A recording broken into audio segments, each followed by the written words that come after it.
قال كذلك قال ربك هو علي حي ولنجعله آية للناس ورحمة منا.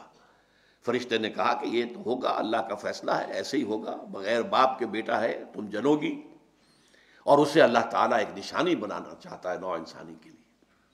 تو حضرت مریم نے تصدیق کی، مان لیا، قبول کر لیا.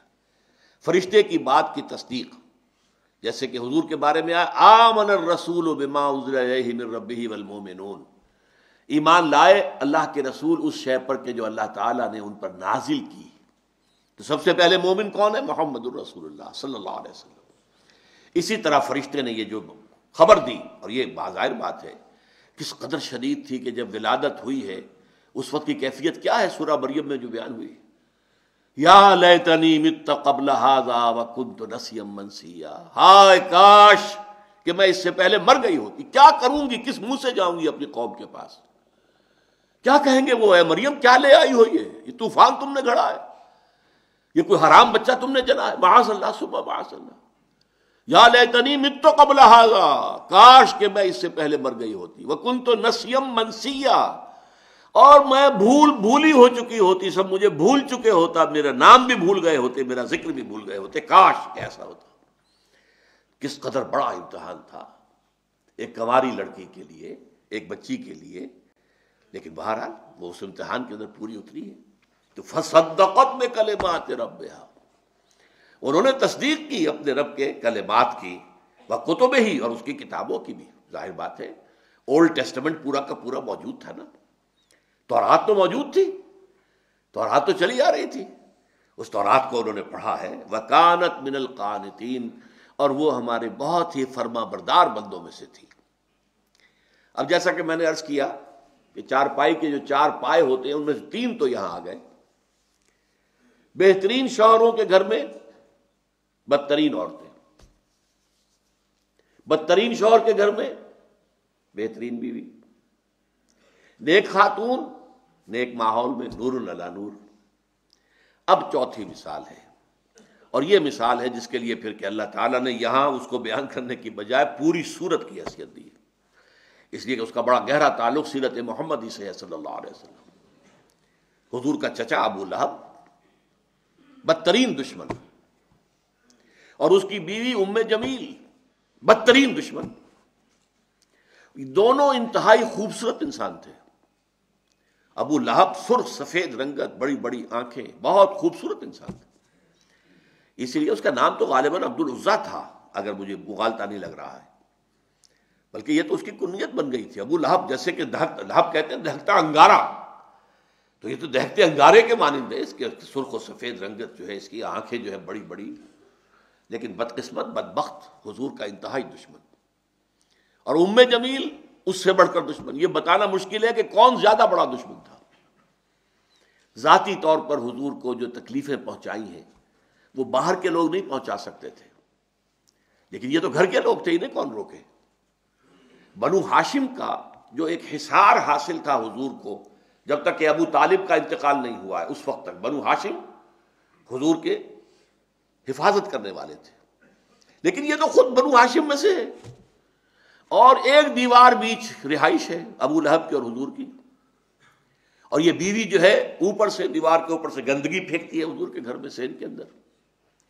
صبح تہجد کے لیے حضور اٹھتے تھے اور جاتے تھے بیت اللہ کے پاس، جا کر وہاں عبادت کرتے تھے. راستے میں کانٹے بچھاتی تھی، کانٹے لگے ان کو. سخت ترین ایذا پہنچانے والی عورت جو ہے وہ ام جمیل بیوی. تو ان دونوں کا ذکر جو ہے ایک مکمل صورت میں، اس صورت کا درس اس وقت دینا مقصود نہیں ہے، صرف حوالہ مقصود تھا. تبت یدا ابی لہب وتب، یہ انتہائی گستاخانہ جملہ تھا جو کہ ابو لہب نے حضور کے شان میں استعمال کیا تھا. تبا لک لہذا جمعتنا، تمہارے لیے ہلاکت و بربادی ہو، تم نے ہمیں اس کام کے لیے جمع کیا تھا. ہم سمجھے تھے کوئی کام کی بات تم نے بتانی ہے، تم نے یہ ایک توحید کا ذکر شروع کر دیا. اس پر یہ آیت سورت اتری، تبت یدا ابی لہب، ہلاک ہو گئے، برباد ہو گئے، ٹوٹ گئے ہاتھ ابو لہب کے. یہ پیشن گوئی تھی جو ٹوٹے ہیں پھر اس کے ہاتھ. حضور کو ذاتی طور پر تکلیف پہنچانے میں سب سے بڑا کام اس کا یہ تھا کہ اس کے 2 بیٹوں کا رشتہ حضور کی 2 صاحبزادیوں کے ساتھ طے تھا. اس نے اپنے دونوں بیٹوں سے کہا، بلکہ غالباً جہاں تک گمان ہے میرا نکاح ہو چکا تھا، وداعی رخصت نہیں ہوئی تھی۔ تو اس نے کہا دونوں بیٹوں جاؤ طلاق دے کر آؤ۔ وہ گئے اور بڑے ہی گستاخانہ انداز میں، توہین آمیز انداز میں جا کر حضور کے سامنے کھڑے ہو کر دونوں نے طلاق دی بیٹیوں کو۔ تو حضور نے صلی اللہ علیہ وسلم بد دعا دی، اے اللہ اپنے کتوں میں سے 2 کتوں کو ان پر مسلط کر دے، اور وہ ہلاک ہوئے، برباد ہوئے۔ ایک تو اس طریقے سے برباد ہوا کہ ایک شیر نے اسے چیر پھاڑ کر کھا لیا، اسے خوف تھا، ایک قافلہ لے کر گیا ہوا تھا، اور اسے رات کو وہ یہ کرتا تھا کہ اپنے ارد گرد جو ہے وہ الاؤ آگ کا جلاتا تھا، اس کے درمیان میں سوتا تھا۔ شیر آیا ہے، چھلانگ لگا کر اندر گیا، اس کو چیر پھاڑ کے رکھ دیا۔ حضور کی بد دعا تھی، حضور کو ذاتی رنج پہنچا تھا۔ یہ جو مجلسی معاملات ہوتے ہیں، بیٹیوں کو طلاق دے دینا، یہ ظاہر بات ہے کہ بہت تکلیف دہ چیزیں ہوتی ہیں۔ بہرحال اس کے لیے فرمایا تبت یدا ابی لہب وتب ما اغنی عنہ مالہ وما کسب، اس کے ہرگز کام نہیں آئے گا اس کا مال اور جو کمائی اس نے کی ہوئی ہے، جو مال کمایا ہوا ہے۔ سیصلی نارا، ان قریب جہنم میں جھونک دیا جائے گا، ذات لہب، اس کے نام کے حوالے سے اب لائے، جو بھڑک رہی ہوگی شعلوں کی طرح۔ جیسے یہ ابو لہب ہے، شعلہ، شعلے کا باپ، شعلے والا، تو آگ بھی شعلوں والی ہوگی۔ سیصلی نارا ذات لہب وامرأتہ، اور اس کے ساتھ ہی اس کی بیوی بھی ہوگی، حمالۃ الحطب، جو کہ ایندھن لے لے کر آئے گی اور اس آگ میں اور ڈالے گی تاکہ اور آگ بھڑکے۔ سیصلی نارا ذات لہب وامرأتہ حمالۃ الحطب فی جیدہا حبل من مسد، اس کے گردن کے اندر ایک موٹی سی رسی ہوگی بان کی، جس سے گردن چھل رہی ہوگی۔ یہ جہنم کے عذاب کی ایک شکل ہے جو دکھائی جا رہی ہے، اس کی حقیقت تو وہی جا کر واضح ہوگی۔ بہرحال سورہ تحریم کی آخری 3 آیات کا جو مضمون ہے وہ یہ ہے، کیونکہ یہ معاشرتی زندگی سے متعلق مسائل تھے جو سورہ تحریم میں آئے ہیں، اس کے حوالے سے یہ کہ عورتوں کو یہ محسوس کرنا چاہیے کہ اللہ کے ہاں اپنی قبر میں انہیں جانا ہے، شوہروں کی قبر میں نہیں جانا۔ ان سے اپنا حساب کتاب ہوگا، شوہروں کے حساب کتاب سے انہیں کوئی تعلق نہیں۔